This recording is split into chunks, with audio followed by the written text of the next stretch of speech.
누구에게나 고향 시절을 떠올리게 하거나 그 시절 둘도 없이 소중했던 친구가 있지요. 이제는 결혼도 하고 각자 삶을 살아가는데 집중을 하느라 그 시절을 잠시 잊고 지낸다고 해도 아마 지난 날들을 뒤돌아보면 그때처럼 순수하고 목적 없이 서로 좋아하고 친하게 지냈던 시절이 있을까 싶기도 해요.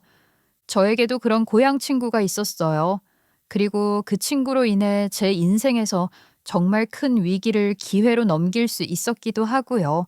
지금부터 기막힌 우리 둘의 우정과 사연을 한번 들어보실래요? 안녕하세요. 저는 올해 32살이 된 결혼 정년기에 있는 여성으로 결혼을 앞두고 있었어요. 현재 저는 서울에서 거주를 하고 있지만 제 어린 시절은 충청도의 한 작은 시골 마을에서 태어났어요. 그리고 그곳에서 대학생이 되어 서울로 오게 되기 전까지 자랐고요. 저희 부모님은 시골 마을에서 웬만한 것들은 모두 다 판매를 하는 만물상 같은 슈퍼를 운영하셨어요. 저희 집이 특별하게 넉넉하거나 경제적으로 여유로운 형편은 아니었지만 부모님의 사랑을 듬뿍 받으면서 따뜻하게 자랐어요. 워낙 시골이라 제 또래의 친구들이 많진 않았기 때문에 학교에서 한 학년의 학급 수도 적었고 정원도 매우 적었던 기억이 나요. 그러던 중 제가 초등학교 2학년이 되던 시점에 옆집에 이사를 온 친구가 있었어요. 그 아이가 바로 제 인생의 가장 중요한 고향 친구 수진이었죠. 저보다 한 살이 어린 여자아이였어요. 성별도 같았고 나이도 한 살 차이니 또래였기 때문에 처음 만났던 순간부터 저는 그 친구와 금세 친해질 수 있었어요. 아직도 처음 만났을 때 친구의 모습이 제 기억에 역력하거든요.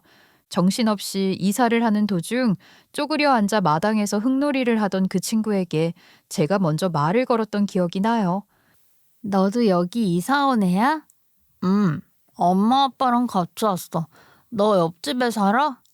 응. 나 너네 집 옆집에 살아. 너 몇 살이야? 나는 김지우야, 11살.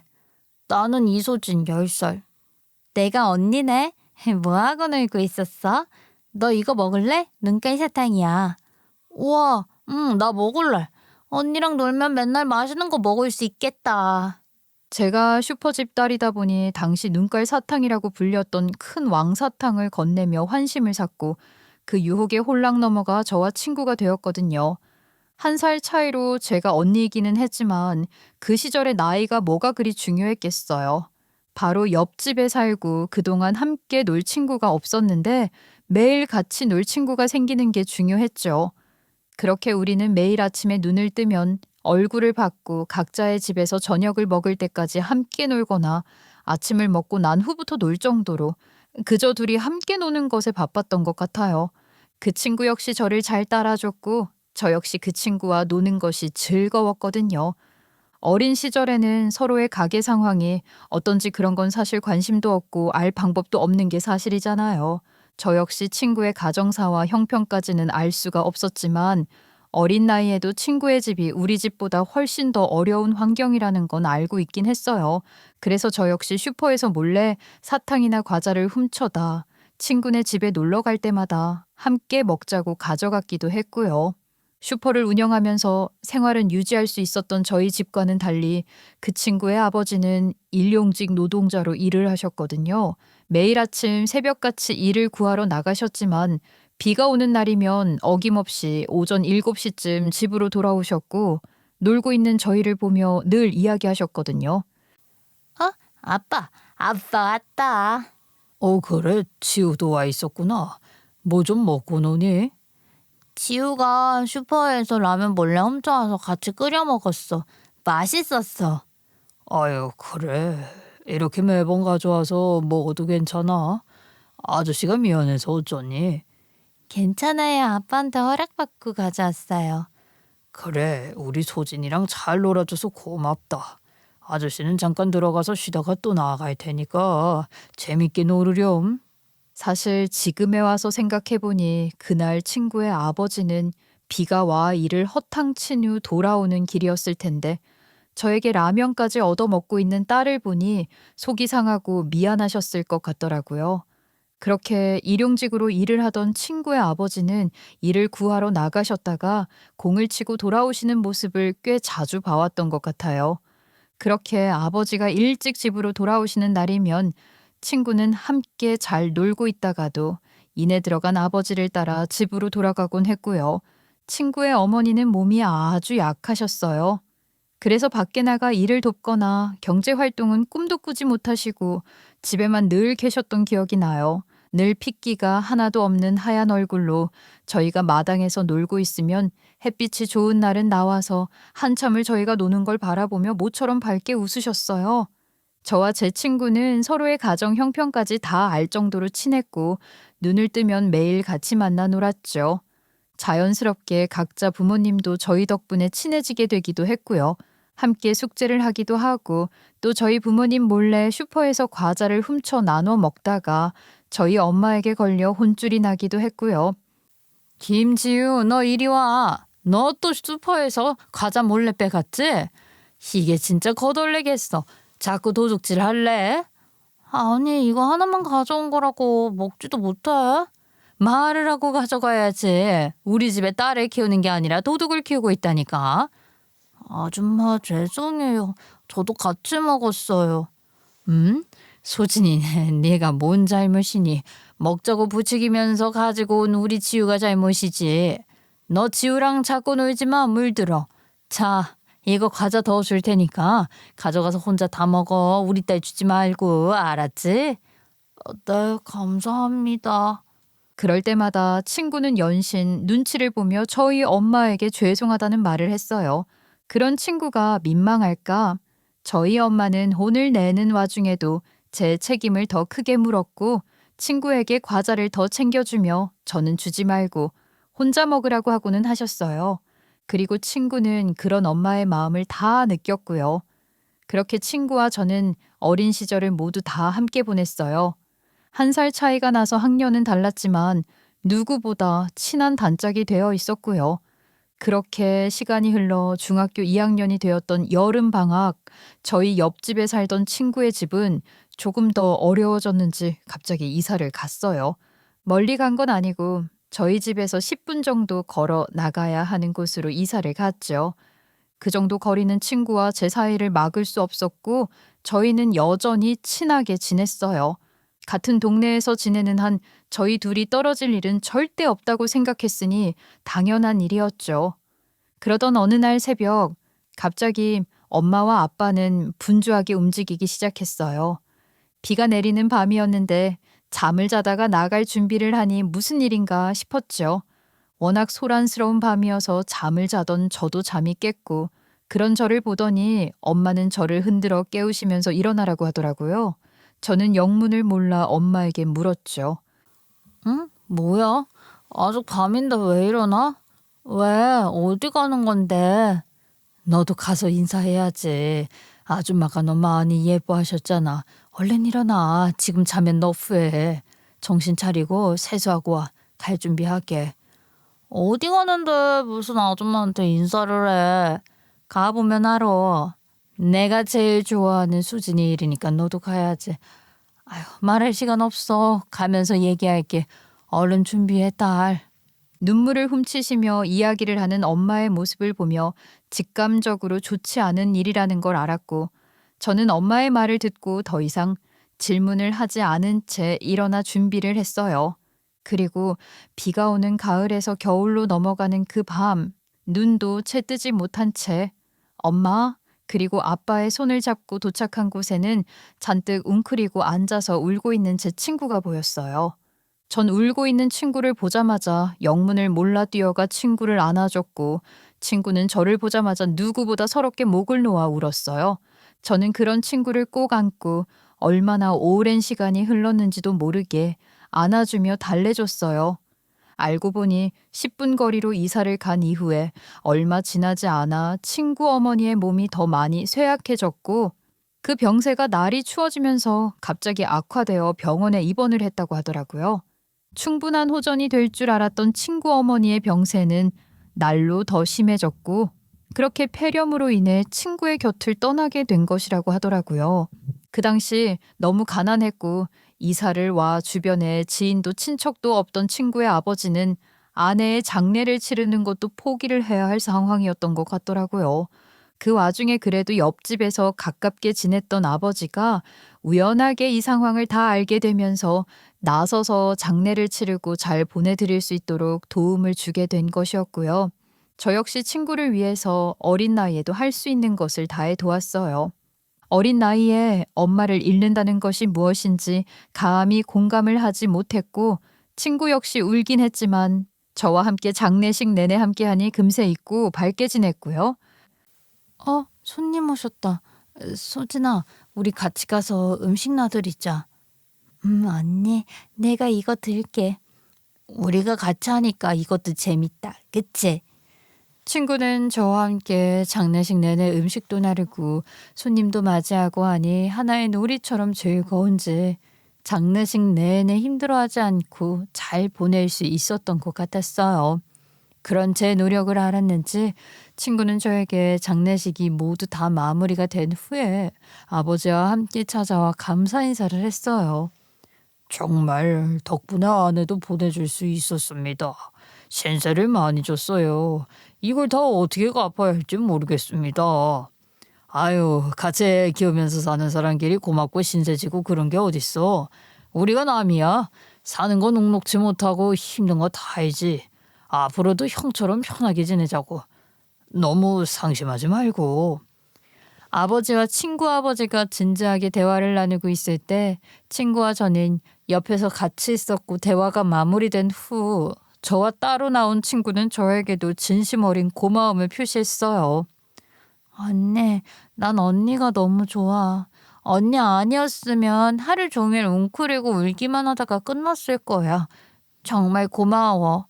너랑 나랑 친자매나 다름이 없잖아. 나중에 내가 힘들면 너도 나 도와주고 그냥 안 지나칠 거잖아. 안 그래? 나중에 나도 힘든 일 생겨. 그때 꼭 내 옆에서 나 도와주고 지켜줘.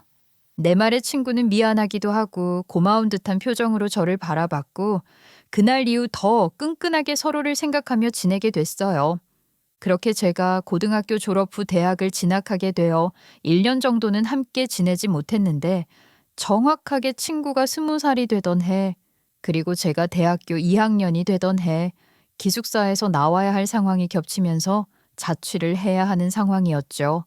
이 소식을 들은 친구는 저에게 연락을 해 서울로 가서 함께 살면 안 되냐고 물었어요. 서울에서 일자리를 구하고 싶다면서요. 나야 좋지. 근데 정말 아버지 혼자 두고 와도 돼? 나는 언니랑 같이 서울 가서 새롭게 시작해보고 싶어. 언니 옆에 있으면 서울도 안 무서울 것 같고. 그 말을 듣고 저희는 부모님들에게 이 사실을 모두 다 이야기했고 부모님들은 상의를 한 끝에 친구와 함께 자취를 하며 서울살이를 시작하는 것을 허락했어요. 대학교 근처 작은 원룸을 얻었고 그곳에서 함께 생활을 시작했죠. 전 대학교를 다니고 친구는 근처 카페부터 식당까지 아르바이트를 닥치는 대로 하며 각자 꿈을 향해 열심히 살았고 저녁이 되면 함께 집에서 만나 서로의 하루 일과를 공유하며 행복한 일상을 보냈어요. 돈이 없던 시절이라 함께 소주 한 병을 나눠 먹으면서도 쓴맛에 다 먹지는 못하더라도 라면 하나를 끓여 안주로 먹는다고 해놓고 라면만 모두 먹었던 기억도 나요. 그렇게 밤새 수다를 떨다 출근을 해도 피곤하지 않았죠. 제 인생에서 행복했던 시절 중 하나이기도 하거든요. 그렇게 저는 제 분신과도 같은 가족이자 룸메이트로 지내고 있던 친구와의 생활을 계속했고 저에게는 당연한 일상이 되었어요. 그리고 시간이 흘러 대학교 3학년이 되었죠. 그때까지도 저희는 함께 살고 있었기 때문에 우리가 갑작스럽게 각자의 길을 가게 된다는 건 전혀 생각해 본 적이 없었어요. 그런데 갑작스러운 이별은 늘 예고도 없이 찾아오듯 그해 봄 작별 인사도 할 겨를 없이 친구와 헤어지게 되는 일이 생겼죠. 이제 막 벚꽃이 피며 모든 것들이 싱그러워지는 날 저녁 집으로 돌아왔을 때 뭔가 이상한 느낌이 들었어요. 둘이 살기에는 다소 작았지만 그래도 나름 두 사람의 짐을 차곡차곡 넣으며 잘 지냈는데 집으로 들어갔을 때에는 뭔가 허전한 느낌이 드는 것 같았어요. 제가 학교를 간 사이에 모든 짐을 다 정리한 건지 친구의 짐은 모두 다 깔끔하게 사라져 있었거든요. 마치 작정을 하고 모두 가지고 나간 것 같았어요. 황당한 마음에 주변을 둘러보고 신발장부터 옷장까지 다 열어본 후에야 직감할 수 있었어요. 정말로 작정하고 떠나버렸다는 사실을 말이에요. 허망한 마음에 침대에 털썩 앉았는데 손에 무언가 잡히더라고요. 고개를 돌려보니 침대에 간단한 쪽지를 덩그러니 하나 써놓고 간 것이었죠. 뭐라도 써놨겠지. 나에게 분명히 사정을 말해줬겠지 하는 지푸라기라도 잡는 마음으로 얼른 침대 위에 쪽지를 집어 읽었어요. 쪽지 내용에는 제가 정말 원하고 알고 싶은 내용은 쏙 빠져 있었어요. 언니, 미안해. 고향에 일 생겼대. 그래서 나 급하게 고향 내려가야 할 것 같아. 아버지 일이 좀 심각해져서 당분간 연락은 못 할 것 같아. 그동안 정말 고마웠어. 내가 상황이 나아지면 꼭 다시 연락할게. 믿지? 기다려줘. 친구가 적은 변명 가득해 보이는 쪽지를 보니 가슴이 쿵 내려앉는 기분이더라고요. 오늘 아침만 하더라도 아무렇지 않게 저를 보며 농담을 하고 저녁 메뉴까지 고민을 했던 친구가 저녁이 되어 돌아오니 사라져 버렸는데 당연한 마음 아니겠어요. 너무 황당하면서 배신감도 들지만 한편으로는 걱정도 되는 마음에 곧바로 고향 부모님에게 전화를 해 확인을 했어요. 엄마 나야. 잘 지내고 있지? 별일은 없고? 지우야, 엄마 잘 지내고 있지? 별일? 딱히 없는데. 왜? 너 무슨 일 있어? 아니, 그냥 혹시 수진이 왔어? 수진이? 글쎄, 나 소식 못 들었는데. 왜? 너랑 같이 있는 거 아니야? 너도 같이 와? 응? 아니, 수진이가 집에 일 생겼다고 오늘 가볼까 하면서 말을 하길래 간다고 한 건 아니었고 그냥 한번 물어봤지. 수진이네 무슨 일 생겼어? 들었으니까 나도 궁금해서. 아니 무슨 소리야. 수진이 아버지 사업 같은 거 안 하시잖아. 지금은 저기 앞 시내에서 생긴 아파트 경비 일하셔서 더 안정적으로 지내시는데 일은 무슨 일? 정말 친구가 사라졌다는 말을 하면 친구의 아버지 역시 걱정을 하시게 될 것이 뻔했기 때문에 일단 모든 이야기는 숨긴 채 물었어요. 그리고 알았죠. 친구는 고향으로 내려간 게 아니구나 하고요. 전 일단 엄마와의 통화를 마무리했어요. 아, 그래?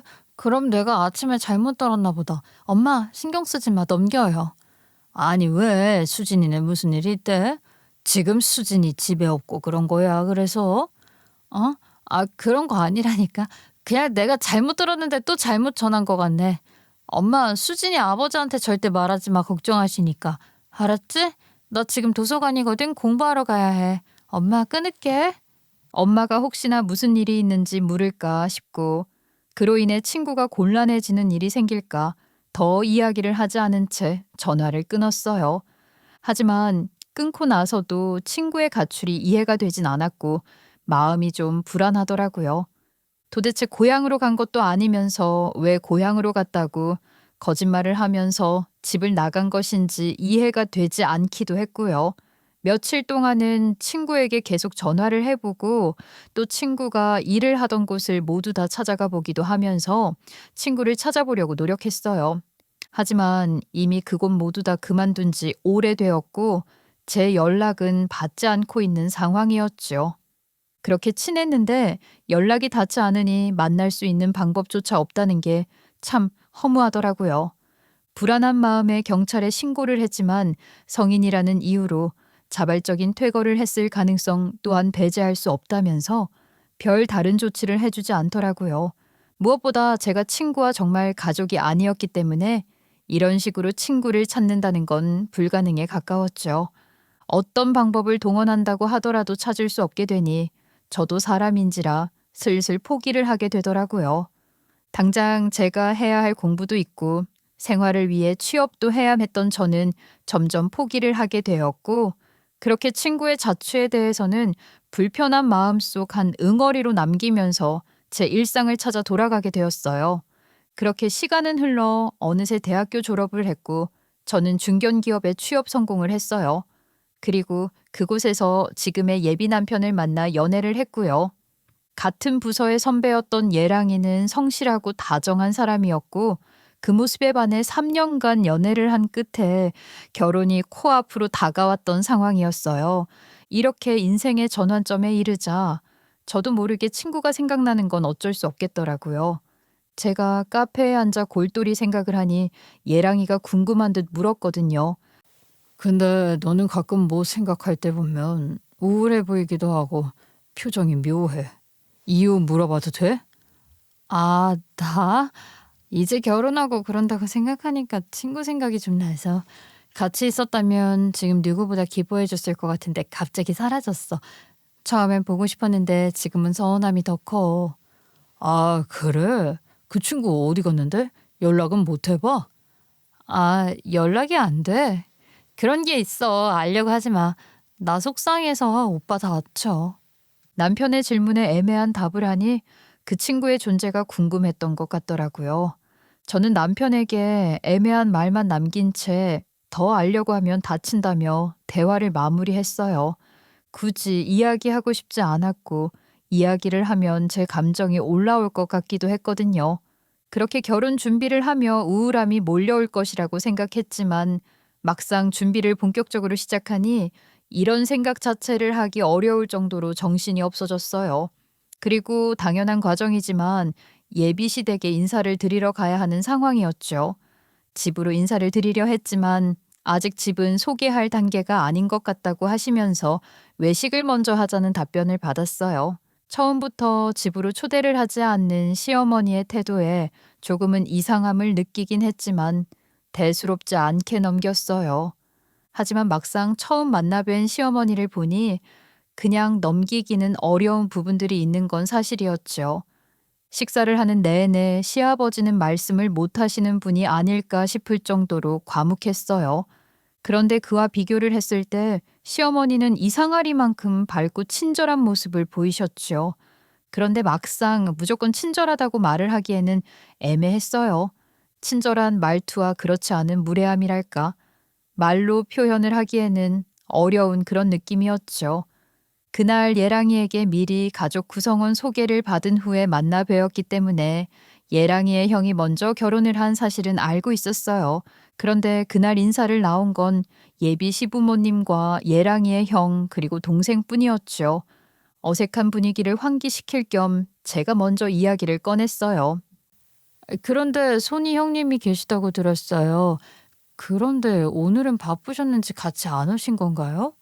저는 분위기 전환 겸 꺼낸 말인데 예비 시아버지는 별다른 반응도 하지 않은 채 얼굴을 묻고 식사만 하셨고 예랑이의 형은 얼굴이 살짝 굳은 듯 하더라고요. 제 질문이 엄청난 신뢰를 범한 느낌이 들 정도였어요. 이런 분위기를 어떻게 하지 싶은 마음으로 당황해하고 있었는데 그 분위기를 읽으셨는지 예비 시어머니가 급하게 끼어들면서 밝게 웃으며 이야기하셨어요. 아, 우리 큰며느리? 맞아, 우리 큰며느리 있지. 얼마나 예쁘고 착한지 몰라. 내가 너무 아껴서 보여주기가 아깝지 않니? 요즘 몸이 너무 안 좋아서 내가 무리하지 말고 집에서 쉬라고 했어. 다음에 기회가 되면 꼭 소개할게요. 괜찮지요? 실례가 되는 건 아니지? 아, 그러셨구나. 네, 그럼요. 몸이 안 좋으신데 오실 수 없죠. 쉬어야죠. 언제든 제가 따로 찾아뵐 수 있으니까요. 괜찮아요, 어머니. 말씀해 주셔서 감사해요. 예비 시어머니의 말씀을 듣고 웃으며 답을 하며 고개를 돌린 순간 자리 끝에 앉아있던 예랑이의 막내 동생은 싸늘한 표정으로 비웃듯 어쩌면 어이가 없다는 듯한 표정을 짓고 있더라고요. 그 표정은 정말 잠깐의 찰나에 스쳐 지나갔지만 강렬했기 때문에 잊을 수 없었어요. 눈치가 빨랐던 저는 속으로 뭔가 있는 건가 싶은 찜찜한 마음이 들었고요. 이런 제 속을 모르는 예비 시어머니는 말을 이어나가셨죠. 우리 집에 드디어 두 번째 딸이 들어온다니 너무 좋아서 잠이 안 오지 뭐예요? 우리 막내도 얼른 좋은 짝을 만나야 내가 마음이 편할 텐데 이제 막내만 가면 전 걱정이 없어요. 아, 저는 결혼 제도 자체가 우리 집하고는 안 맞는 것 같다고 생각을 해서 글쎄요, 결혼을 하고 싶지 않은데요. 누구 집 딸을 데리고 와서 고생시킬 일 있어요? 형 보면 뭐 그렇더라고. 예비 시어머니의 말에 예랑이의 동생은 기다렸다는 듯 말을 했고 그 말을 들은 예비 시어머니는 당황한 듯 예랑이의 동생의 말에 막더라고요. 어머 얘는 꼭 이렇게 심오한 이야기를 장난으로 하더라. 아이 신경 쓰지 말아요. 아직 어리고 결혼 생각 없다는 소리를 이렇게 하더라고. 정말? 그 순간 분위기는 묘했어요. 말로 표현을 하기 어려웠는데 참 아쉬울 정도였죠.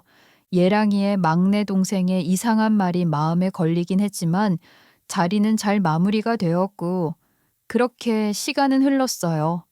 결혼 준비는 별 차질 없이 진행되었고요. 요즘은 상견례를 하거나 가족들에게 인사를 하기 전 먼저 식장을 잡고 결혼 준비를 하는 경우가 많아요. 저희 또한 일정이 빠듯해 정식으로 집으로 인사를 가기 전 미리 예비 시어머니와 친정엄마의 한복을 맞추기 위해 일정 조율을 해 만남을 가졌어요. 저희 친정엄마와 만난 예비 시어머니는 여전히 밝고 친절한 태도를 유지하며 저희 모두를 대해 주셨지만 은근하게 거슬리는 말투와 행동은 여전했어요.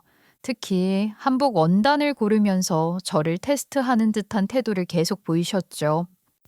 나는 우리 지우가 고르는 안목이 좀 보고 싶네. 신부가 원단, 소재 고르는 거 보면 그 수준을 알 수 있다잖아.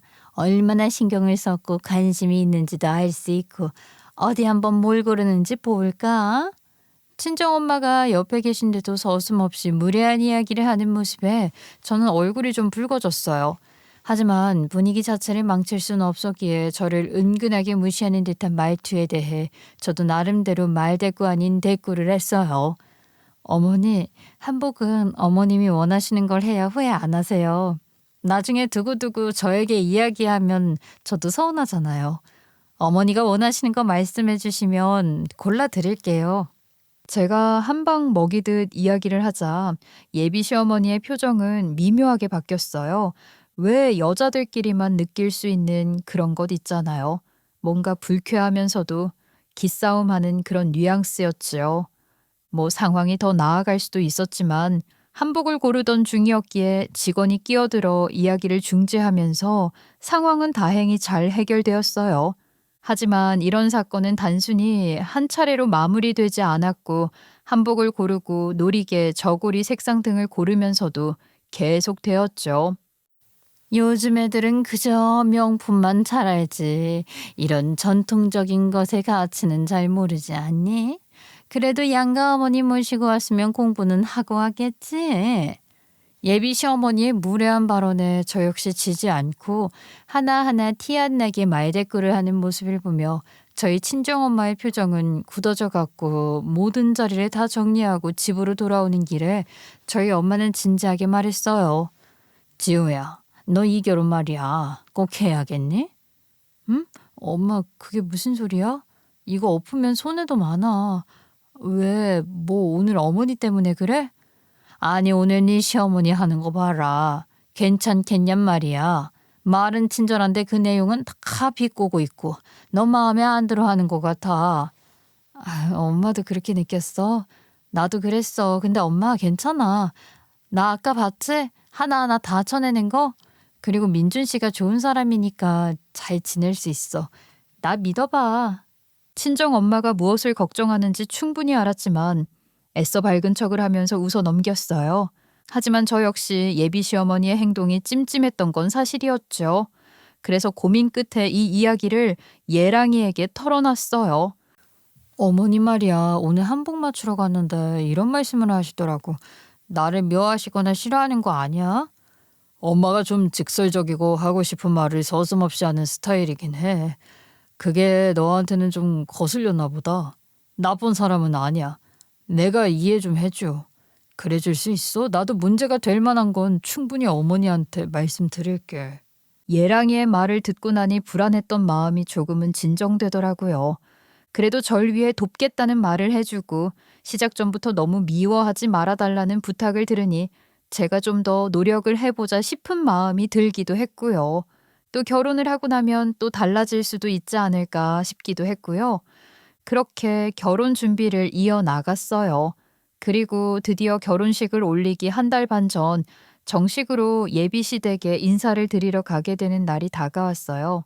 예비 시댁에 정식으로 인사를 드리러 가게 된 그날 막상 가려고 하니 아침부터 마음이 긴장이 되기도 하고 뭔가 기분이 좀 이상하기도 했어요. 옷도 나름대로 차분하게 챙겨서 입고 백화점에 들려서 직접 고르고 미리 주문을 한 과일들로 선물 세트까지 준비를 한 후 예랑이를 만나 함께 시댁으로 향했어요. 이미 모두 다 만나뵌 분들이지만 그렇다고 해도 정식으로 집으로 인사를 간다고 하니 뭔가 이제는 가족이 되는 것 같은 기분이 들면서 기분이 묘하더라고요. 드디어 시댁집 앞에 도착을 했고 전 심호흡을 하면서 예랑이의 손을 꼭 잡았어요. 예랑이도 저와 눈을 한번 마주친 후 현관문으로 향했어요. 예비 시댁의 집은 제가 머리로 생각만 하던 것보다 훨씬 크진 않았고 그저 일반적으로 5식구가 살기에는 충분해 보이는 50평대의 집이었어요. 현관문을 열고 인사를 하면서 들어서는 순간 현관문과 연결이 된 복도 끝에서 누군가 바쁘게 움직이는 모습을 보게 되었어요. 스치듯 지나갔을 때에는 별 다른 생각을 하지 않았어요. 그저 속으로 여기서 일을 하시는 분이구나 싶은 생각을 했고요. 저 또한 이 집으로 처음 인사를 왔고 모든 게 낯설고 긴장이 되고 있다 보니 그런 것까지 신경을 쓸 여력이 없기도 했고요. 그렇게 신발을 벗고 실내화로 바꿔 신으면서 몸을 숙였다가 고개를 드는 순간 우연히 복도 끝으로 향하는 사람의 모습을 봤는데 그 뒷모습이 정말 이상할 정도로 익숙한 것 아니겠어요? 어린 시절부터 고향 친구와 친자매처럼 지내왔던 저였기에 친구의 평소 걸음 습관을 아주 잘 알고 있었고 저에겐 매우 익숙했거든요. 살짝 안짱다리를 한 모습에 종종종 걷는 그 모습이 영락없는 제 고향 친구와 겹쳐 보였어요. 그 모습을 보니 저도 모르게 자리에 대한 생각도 하지 못하고 육성으로 말을 했죠. 저기 혹시 수진이니? 제 입에서 무의식적으로 친구의 이름을 부르게 되었고 친구 역시 누군가 자신의 이름을 부를 일 없는 공간에서 부르게 되니 자연스럽게 자신을 부르는 쪽으로 고개를 돌렸어요. 그리고 그 순간 정말 시간이 멈춘다는 게 이런 느낌이구나 싶은 기분이 들 정도였죠. 혹시나 하는 마음에 저도 모르게 불렀던 그 이름에 반응을 한다는 건 그 친구가 제가 찾던 그 수진이가 맞다는 이야기였으니까요. 저를 향해 돌아보는 순간 6년 전 쪽지 하나를 남긴 채 집을 나가버렸던 친구의 모습을 직접 보게 된 것이었죠. 그런데 그 모습은 6년 전 그 모습은 아니었어요. 제가 알던 총기와 밝은 모습은 없었죠. 늘 친절하게 웃어주던 모습은 사라졌고 생기도 없고 초점도 잃어버린 그런 눈빛을 하고 있었어요. 누가 봐도 삶의 의지가 없어 보이는 눈빛으로 움직이다가 저를 발견하고는 친구 역시 놀랐는지 눈이 동그래지며 저를 다시 한번 확인하더라고요. 저는 반가운 마음에 얼른 기회를 잡아 이야기를 했어요. 야, 이수진. 너 이수진 맞지? 너 왜 여기 있어? 내가 그동안 얼마나 찾았는데. 그동안 여기서 지냈던 거야?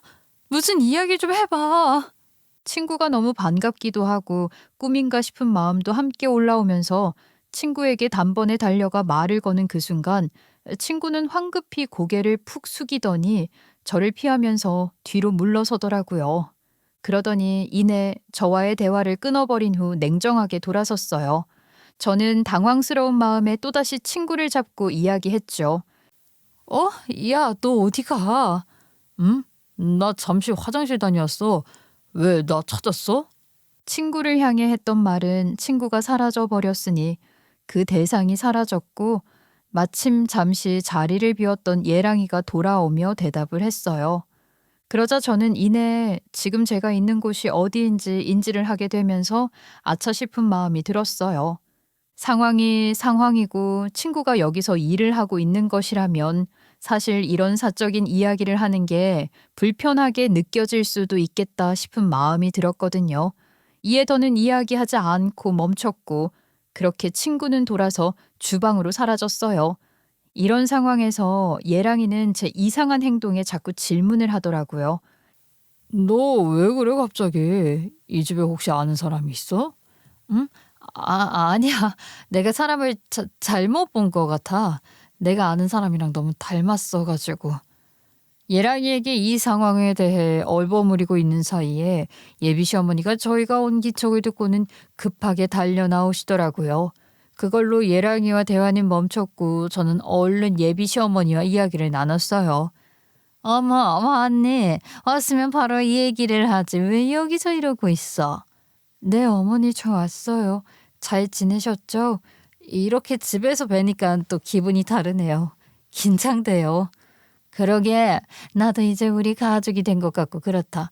얼른 들어가자. 예비 시어머니와 대화를 하며 거실로 자리를 옮겼고 그 뒤로 보이는 친구의 모습은 뭔가 이상했어요. 한 번도 본 적이 없는 친구의 모습이 걱정스러울 정도였으니까요. 그렇게 제 모든 관심이 친구에게 가 있다는 걸 눈치챘는지 예비 시어머니는 화제를 환기시키기 바쁘더라고요. 아니, 근데 그냥 오지 뭘 이런 걸 다 준비했어. 정말 우리 둘째 며느리는 하는 짓도 예뻐서 어떻게 해야 할지 모르겠다. 그래도 첫인사인데 그냥 올 순 없죠. 마음에 드세요? 제가 신중하게 골랐는데. 아유, 그럼 뭐든 마음에 들다 마다. 어서 들어와서 앉아. 예비 둘째 며느리 온다고 내가 음식 정말 많이 준비했어. 예비 시어머니의 말에 저는 웃으며 거실에서 주방으로 자리를 옮겼고 식사를 했어요.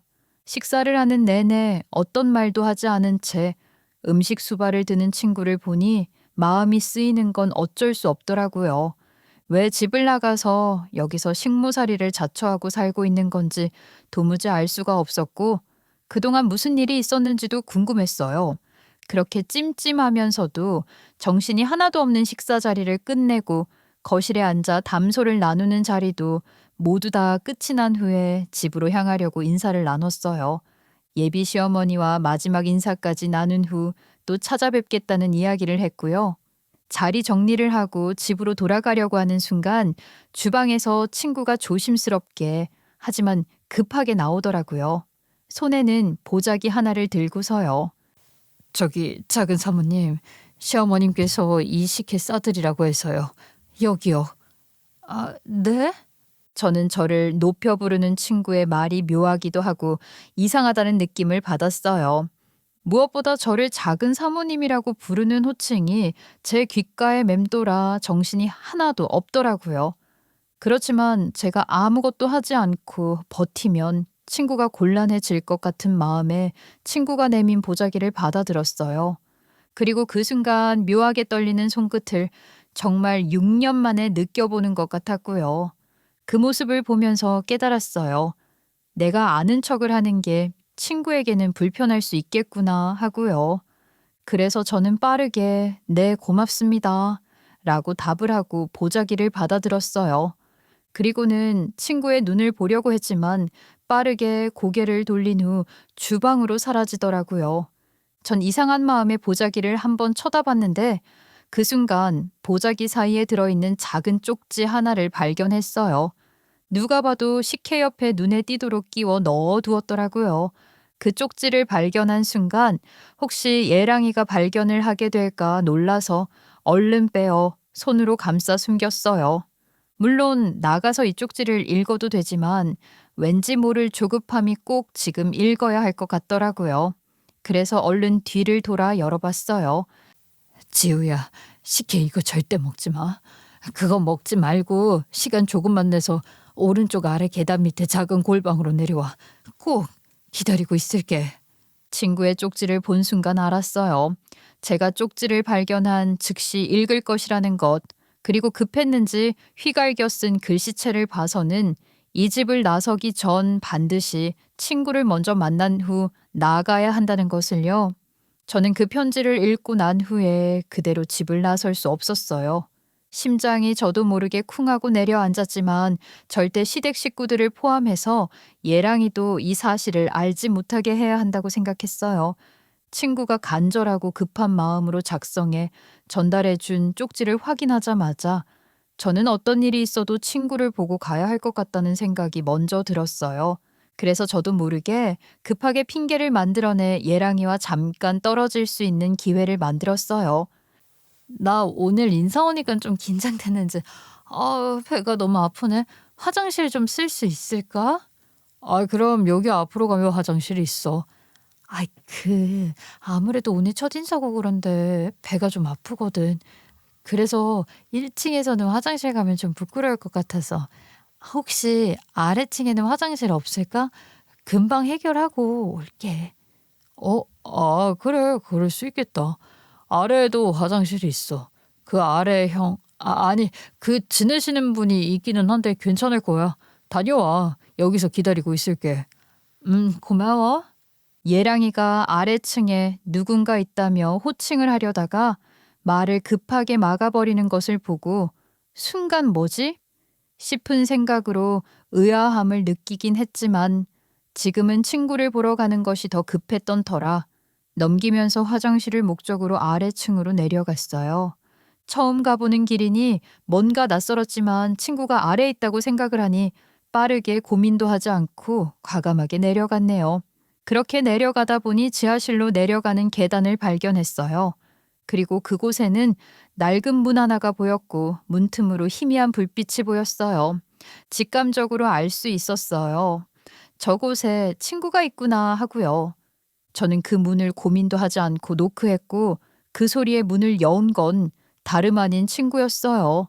저를 보자마자 반가운지 작지만 강한 소리로 저를 불렀어요. 언니, 6년 만에 제 귀를 직접 들어본 친구의 목소리였어요.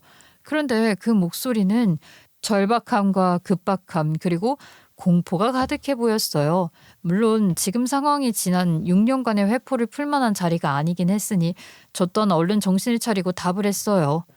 너 이게 다 무슨 일이야? 왜 여기에 있는 거야? 그동안 뭐하고 지냈고 내가 너 그렇게 가고 얼마나 걱정을 했는지 알아? 언니, 지금 그런 이야기를 할 시간이 없어. 그건 나중에 여유가 있을 때 이야기하고 내 얘기부터 들어. 언니 여기 왜 왔어? 이 집이 어떤 집이고 저 여자가 어떤 여자인지 알고. 무슨 소리야. 아까 너도 봤잖아. 예비 남편이랑 시댁 인사 온 거. 그래, 그게 문제라는 거야. 언니, 절대 이 집 며느리 하지 마. 절대. 그리고 언니 예비 남편이랑 같이 도망가. 알았어? 친구는 앞뒤가 맞지 않는 이야기를 하면서 저에게 빨리 도망을 가라고 말을 하면서 계속 급하게 저를 보내려고 하더라고요. 그 말을 하는 친구의 눈에는 눈물이 차올랐고 감정이 격해진 것인지 흘러내리기까지 하더라고요.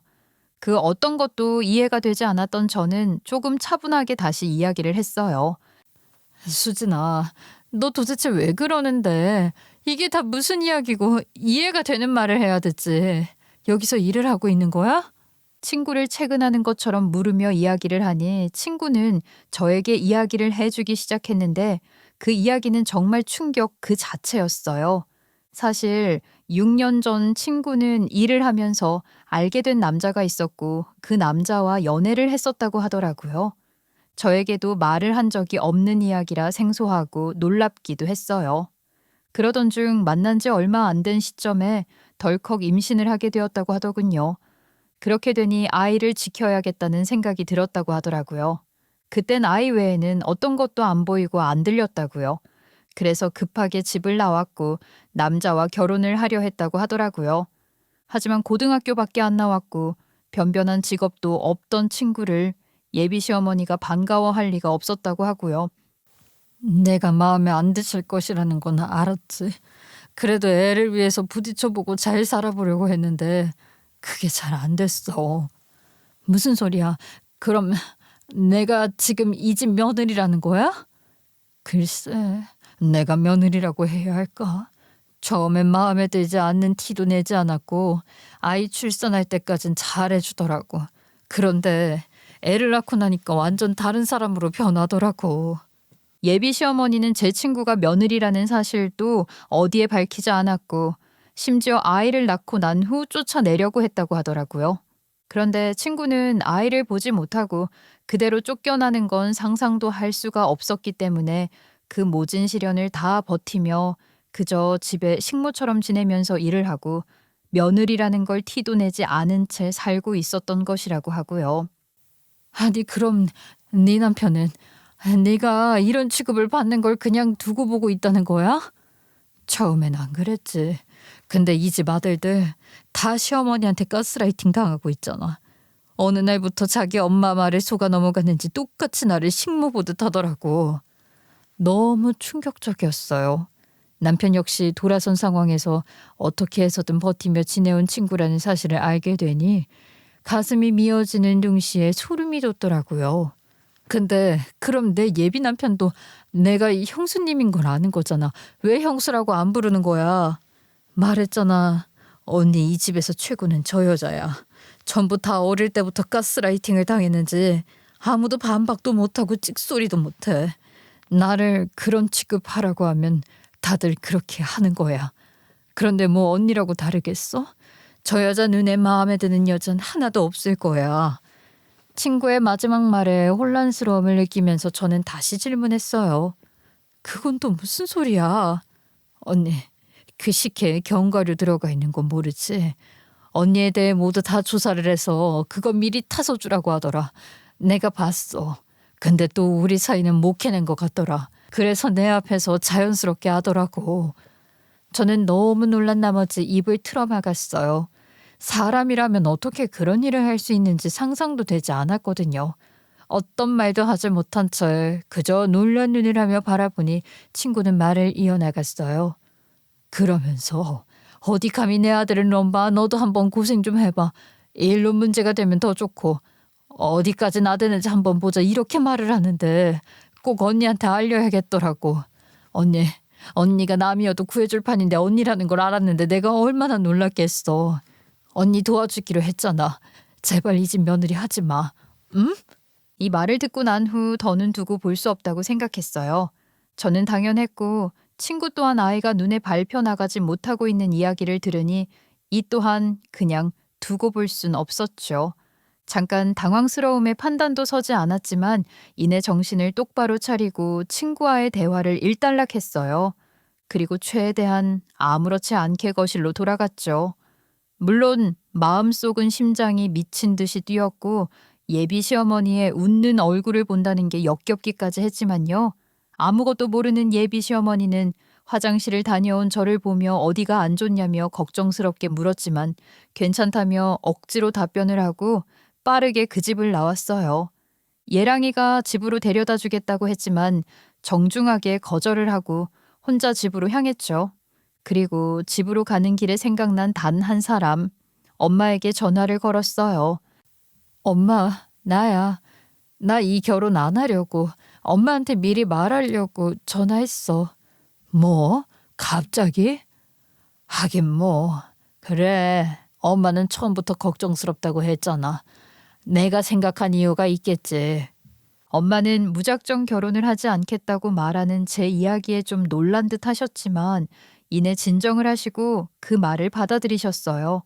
그리고 저는 엄마에게 제가 친구에게 들었던 이야기를 모두 다 털어놨죠. 그러자 엄마 역시 엄청난 충격을 받으신 것 같더라고요. 하지만 침착하게 이야기를 해주셨어요. 재우야, 지금 당장 파혼해버리는 것도 방법이지만 그럼 수진이는 내 친구 그렇게 살게 둘 거니? 벌도 받게 하고 구해야지. 너도 마음이 불편하잖아. 그럼 당연하지. 수진이도 데려와야지. 내가 생각해둔 게 있어. 나만 믿어, 엄마. 저는 엄마에게 모든 이야기를 한 후 예비 시어머니가 가장 아끼고 지키고 싶어하는 것이 뭔지 찾기 시작했어요. 그리고 곧 알아냈죠. 그건 바로 자식들, 새 아들에 대한 애착과 통제, 그리고 남들이 본인의 가족을 바라보는 시선이었어요. 완벽해 보이는 모습과 행복한 가정으로 보이고 싶은 욕심과 허영심이 예비 시어머니의 아킬레스건이었어요. 하지만 모든 것들에 대해 아무리 진실을 이야기한다고 해서 해결될 문제가 아니었기 때문에 법적인 조치는 분명하게 필요했어요. 고민을 하던 끝에 저는 예비 시어머니가 저에게 직접 준 식혜를 들고 경찰서로 향했어요. 이 식혜 속에 예비 시어머니가 견과류를 넣어서 저를 해하려고 했다는 의도가 있었고 이걸 직접 듣고 본 증인도 있으니 사실 확인서까지 받고 필요하다면 증인까지 세우겠다고 했어요. 고소를 하면서 동시에 변호사 사무실을 찾아가 친구에게 위임받은 내용으로 친구를 구해낼 방법까지 함께 모색했어요. 현재 꼭 해야 하는 건 이혼 소송과 형사 고소였어요. 그동안 아이를 보지 못하게 하는 것뿐만 아니라 엄마라고 부르지도 못하게 했던 일들, 그리고 식모처럼 부려먹으며 괴롭혀온 사실에 대해서도 모두 다 증거를 확보한 후 본격적인 법적 대응을 하기 시작했어요. 그동안은 전혀 예상하지 못했던 문제들로 인해 소송과 형사 고소로 인한 조사까지 받게 되자 이제는 예비 시어머니라고 부르고 싶지 않은 그 여자의 집안은 발칵 뒤집혀졌더라고요. 그 상대가 저라는 걸 알게 된 예랑이는 저를 찾아와 무슨 짓을 하는 것이냐며 따지기 시작하더라고요. 아니, 이제는 예랑이도 아니지만요. 그 모습을 보며 저는 조용히 그동안 그 여자가 친구에게 했던 짓들에 대한 증거, 소장 내용을 모두 보여줬고 그걸 방관한 전 예랑이의 대가가 무엇인지도 제대로 보여줬어요. 다 알면서도 방관했다는 거 알아. 그 사실을 알면서도 결혼을 할 수 없어. 그리고 날 속였다는 것도 화가 나. 내가 너한테 해줄 수 있는 답은 이거야. 이게 뭔데? 뭐 파혼 위자료 청구 소송? 너 지금 이게 진심이야? 파혼 통보는 내가 하고 왜 나한테 이래? 파혼의 이유가 너 때문이잖아. 그동안 결혼하려 쓴 돈 다 네 기책 사유로 인한 것이니 다 보상해. 내 정신적 위자료도 함께. 알았어? 전 예랑이는 제 이야기에 당황스러운 듯 보였고 처음에는 무조건 저를 미친 사람으로 몰면서 화를 내기 바쁘더라고요. 그 모습을 보니 제대로 가스라이팅을 당했구나 싶은 생각이 들었어요. 더 이야기를 해보지도 않은 채 법대로 하자며 이야기를 하고 자리를 정리했어요. 그 이후 전 예비 시어머니라고 부르기도 싫은 그 여자는 몇 차례 저에게 전화를 걸어오긴 했지만 통화조차 하고 싶지 않았기에 무시했어요.